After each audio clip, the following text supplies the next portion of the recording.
The chairman of the Democratic National Committee, Tom Perez, is calling for a recanvass of the results of the Iowa caucuses, saying it is needed to, quote, assure public confidence after 3 days of technical issues and delays. With 97% of precincts reporting, former South Bend, Indiana Mayor Pete Buttigieg and Vermont Senator Bernie Sanders are nearly tied for the lead. Both candidates have declared themselves victorious in the contest. It's unclear if the Iowa State Party plans to follow the directive. Joel Griffith, research fellow at the Heritage Foundation, joins me now by Skype with his analysis. Joel, welcome back. Thanks for joining us. Thanks for having me. Joel, it seems like the problems in Iowa just won't stop.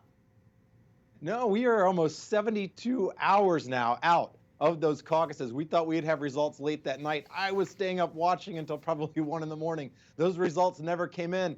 What's interesting is that with 97% of the votes in, it's apparent that Senator Sanders is almost surely going to win the popular vote from those caucus results. But those 3%, that last 3% is very important because Iowa has what's known as a satellite caucus system that Senator Sanders has invested very heavily in. And it looks as if a lot of those votes will actually be going to favor Senator Sanders. If that holds true, he might walk away not just with the win in the popular vote, but with an outright win in the delegates that come out of the state. And that is definitely causing a lot of consternation with some Democratic Party officials. Joel, can you talk about the impact on the candidates, especially Joe Biden, who was thought to be the front runner? Senator Biden, it looks as if he will be finishing 4th place in the Iowa caucus. That's definitely not what the campaign was looking for going into New Hampshire. And as of now, he's polling in a distant, I think, 3rd place in New Hampshire. So these results, what we can be sure of, these results were not good for Senator Biden, but these were certainly very strong results for Mayor Pete and for Senator Sanders. Yeah, and the New Hampshire primary is now just days away. How do you think these issues in Iowa are going to impact the candidates' performance in the Granite State, if at all?